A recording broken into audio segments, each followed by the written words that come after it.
Welcome back to the deep dive. Today we're doing something a little unique. We're not wading through policy papers or, competing news articles. Not at all. Our source set for this deep dive is this incredibly detailed, highly structured 2025 year in review from a reflective individual. He calls himself an old software plumber. It's a remarkable document, really. It's like a living laboratory of self-management. This person tracked everything from deep sleep cycles to specific coding experiments. Everything. So our mission isn't just to summarize his year. It's to pull out the universal, actionable lessons he learned about accountability, balancing complex goals, and making that crucial shift. What shift is that? The shift from passively monitoring your life to actively, mindfully engaging with it. That distinction, passive tracking versus active engagement, that feels like the key. And the most interesting structural change they highlighted right at the top was this successful adoption of a tiered goal system for health. Yes, for health and indulgences. Yeah. It wasn't just a binary pass or fail. Exactly, and the sources show that previous years were often derailed because missing the main goal, say 10,000 steps, felt like a total failure. Which just makes you want to quit entirely. It does.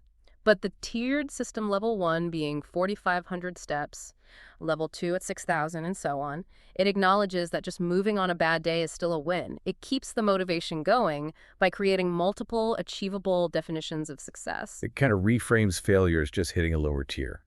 Okay, let's unpack this. Segment 1, redefining health and wellness. And let's start with what should be the anchor for everything else. Sleep. Right. He points out the increasing challenge of aging, particularly the decline in deep sleep and those frequent awakenings. He links it to natural hormone shifts. And what's fascinating here is the acknowledgement that you can't just wish away physiological changes like testosterone decline impacting sleep. The strategy wasn't to fight the rhythm with more pills or complex gadgets. So what was it? It was to aggressively anchor it using external cues. Anchoring the rhythm. I really like that phrasing. It implies creating external stability when internal stability is shaky. That's it, exactly. So what do those anchors look like in practice? It was a system built on consistency, prioritizing morning sunlight exposure immediately upon waking. That's a huge one. A huge cue for the circadian rhythm. Then a consistent shower routine, ensuring a quality mattress setup, severely limiting screen time after a certain hour, and importantly, integrating regular movement. And the source notes this actually worked. This discipline strategy made a significant improvement to his sleep quality compared to years past. It proves that your environment can absolutely beat sheer willpower. That is a powerful lesson. Environment matters more than grit. Okay, so shifting to exercise, the initial approach was very metric heavy. Tracking daily step counts for curiosity and health aiming for 4,500, 6,000, maybe 8,000 steps. But here's where the real learning happened. A persistent, recurring knee injury forced him to reevaluate that whole metric-driven life. He realized hitting some arbitrary number of steps isn't the key. The real insight was that health is about listening to your body, not just obeying a tracker. So it wasn't the quantity of the steps, but the quality of the movement and, maybe more importantly, the recovery. Precisely. He discovered the critical importance of mandatory rest days, especially after an intensive day of, say, 10,000 steps or more. He also pivoted away from high-impact stuff toward muscle-strengthening exercises. Things you can do with little or no equipment. Right, acknowledging the limits of an aging body. The ultimate lesson was integrating movement back into daily life naturally. Active chores, photo walks to the grocery store, that kind of thing. It stops being a chore you have to schedule and just becomes part of your lifestyle. Exactly. And that body awareness, it seems it led him to another major point of friction. Diet, willpower, and what he called the hunger paradox. Yes, and this is so relatable. He noted his weight was fluctuating, climbing from a low of 66 kilograms up to 69 after he stopped intermittent fasting and, indulged a bit. We've all been there. Of course. And it just shows that weight management is a balance of what, when, and how much you eat, but it's also tied to these other factors we forget. Like sleep quality and your mental state. Exactly. It's that classic failure of willpower.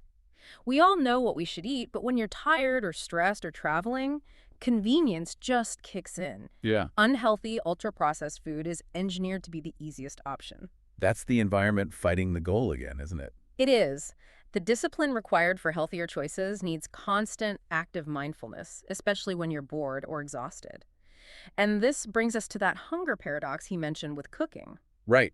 He described being trapped in this cycle of repetitive, simple meals, oatmeal, soft-boiled eggs, because when he finally decided he needed a proper meal, he was just too hungry. Too hungry to summon the energy or the executive function to cook anything complex? It's a biological trap. It is. The brain is just screaming for immediate calories. But the solution he found was so elegant, so actionable. He'd break the paradox by eating a small, functional snack like 10 almonds before starting to cook. That's a brilliant little hack. That small bit of energy gets you over the hump. It bypasses the trap. Yeah, it gives you the capacity to choose and prepare something healthy. Okay, so last on health, meditation. He noted that his formal sitting meditation kind of slipped into a habit. He was just going through the motions. Right, the deep focus wasn't there, though he said the spirit of mindfulness continued during movement, like raking leaves or his physical recovery. But there's a critical realization. Yes. He realized where the practice had drifted away most was with mindful eating and drinking. He was consuming mindlessly, especially when eating out, which directly undermined all his dietary goals. So the new goal wasn't a new meditation practice. No, it was simply to reclaim that presence when making choices about consumption. It connects everything, doesn't it? The lack of mindful presence there sabotaged the diet, no matter how much effort he put in at the gym. Okay, let's pivot. Let's get into the project section, focusing on the critical struggle of learning, especially in coding and AI. This is where we see the most valuable insight, I think, for anyone trying to master a complex skill. It's the failure of the shortcut mentality. He started the year trying to explore newer languages like Go and Rust, using what he called vibe coding. Can you describe that for us? Vibe coding is basically unstructured enthusiasm. It's sitting down, feeling productive, reading tutorials, copying blocks of code, tweaking things, and just generating massive output. Yeah. But he realized he wasn't producing anything meaningful. The Go series stalled because he knew how he could copy the code, but he never wrestled with the why. And he gave this a name: cognitive offloading. That sounds pretty serious. What does it mean here? It's essentially outsourcing the mental task to a tool, like AI. It's not just copying and pasting, it's outsourcing the pain of critical thinking. So instead of struggling to build the mental model yourself. You're using AI as a glorified answer key. You're shortcutting the deep engagement that's needed to build true understanding. Like using a crutch, so the muscle never grows. Yeah. But then he pivoted successfully to Haskell, which is known for being much more challenging. What did that successful approach look like? It was deliberate, meticulous, and focused on small, painful chunks of learning. He completely redefined the role of AI. How so? He started leveraging it as a better search engine or a glorified rubber duck to talk through concepts, but he never let it write the core understanding for him. The success was built on two pillars of active engagement. Where were those? First, documentation, writing posts and explaining the concepts to solidify his own understanding. Second, critical struggle through action. Which meant what exactly? Specifically, contributing small, trivial PRs pull requests to existing Haskell projects. Okay, let's pause for a second. For anyone listening who isn't in software, what's a PR in this context? A pull request is basically a formal proposal to change a project's code. By submitting even a tiny change fixing a typo, a small optimization, you're forced to engage with the real-world architecture and workflow of a living project. It forces you out of isolation and into the community struggle. Exactly. And he brings up the muscle analogy again. Just like you need rest days for physical muscles to grow, the source explicitly says that learning requires rest days for the brain to synthesize those new connections. The cognitive friction is the sign of growth. Absolutely. Though he did find one practical use for that vibe coding mindset. Oh. Applying it to refactor his old legacy Python projects. Since he already knew the architecture, that rapid, low-friction approach with AI suggesting new solutions actually proved pretty efficient for just updating existing work. That's a great distinction. Vibe coding for maintenance, critical struggle for mastery. Okay, briefly on writing and reading. He's kept this incredible consistency in writing for 3 years now. 2 posts a day, and now he's thinking of increasing it to 3 by segmenting the day, morning, afternoon, night sessions to better document indulgences. But the reading was more of a challenge. It was. He couldn't sustain the deep focus and note-taking he had during the pandemic peak. He found he was starting to skim books instead of really finishing them. Why do you think that deep reading was the first thing to go? Because deep intellectual work demands the highest level of deliberate, unfettered attention. As other interests, coding, hobbies, work reassert themselves, that deep focus is often the first thing the brain sacrifices. It really highlights how scarce, true, quiet, focused time is. Okay, let's move to our last segment, hobbies and lifestyle. Starting with gardening, he scaled back his big propagation projects. Right, and focused instead on field trips, visiting plant nurseries and outdoor gardens for inspiration, discovering new species. It's a shift from high effort output to high reward observation. But there was an unexpected lesson in safety. Yeah, gardening, while it's meditative, is physically demanding.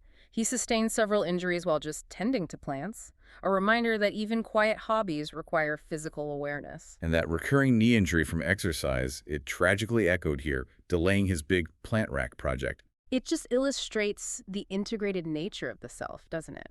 There's no real separation between the programmer, the gardener, and the runner. If one system fails, it pulls down others. So true. Moving to fish keeping, he revived some old tanks for breeding, sparked by finding some dwarf cichlids. Pistogramma, yep. And he also explored some more accessible species. But the real evolution was in the approach. He moved away from the intensive betta breeding style he used to do. Yes, which signifies a crucial shift toward sustainability over complexity. Betta breeding can be intense, a lot of micromanagement. The new priority is a low-maintenance style that leverages the natural outdoor environment. Sustainability matters more than complexity for long-term enjoyment. Exactly. It's the difference between running a professional kitchen and just enjoying a good home-cooked meal. On the home front, there was progress with painting and repairs, but the old issue of clutter persists. It's manageable, but it's there. The realization was that fully decluttering isn't a weekend project. It's a multi-year journey, tackled one item at a time. That's a really important mental shift. It stops being a crisis and starts being a process. And for you, the listener, the source offers two great strategies here. First, the single in, single out rule. One new item comes in, one old item must leave. A structural limit. What's the second one? The 5-minute dash. You just pick a small surface, like a single drawer, and commit to removing 3 items. By keeping the scope small, you bypass that same inertia we saw with the hunger paradox. I like that. Finally, photography. He returned to photo walks during routine trips, capturing cityscapes and documenting subtle changes. And this led to a very pragmatic gear assessment, which ties back perfectly to that anti-vibe coding theme. What was the assessment? He realized his dated mobile camera is, and I quote, 90% adequate for his current style. And why is that 90% adequate realization so important? Because it stopped the impulse to upgrade just for the sake of upgrading. The decision was made to postpone any big DSLR purchase until he finds a camera that actually offers daily convenience and significantly changes his style. It's an anti-consumerist approach that prioritizes mastering the tool you have. Yes, over the allure of just buying a solution. So if you had to sum it all up, what's the ultimate takeaway from this entire review? The overarching theme is that the biggest victories in 2025 came not from hitting arbitrary numbers, not the perfect weight, not 10,000 steps, but from diagnosing why previous systems failed. It was all about the process. Exactly. He replaced flawed methods like the passive output of vibe coding or the biological trap of the hunger paradox with mindful, deliberate, and body-aware systems. The success was entirely in the methodology. That leads directly back to where we started, shifting from passive tracking to active engagement. So here's the final thought for you, the listener. If you apply that critical struggle approach from learning Haskell to your own life, treating your tools, whether it's AI or a step tracker or convenience food, as a resource rather than an outsourced brain, where will you choose active understanding over passive output? Where do you need to stop just vibing through life and start grappling with the fundamentals? A provocative challenge that asks you to look less at your metrics and more at your process. Thank you so much for providing this detailed source material for today's deep dive. We'll catch you next time.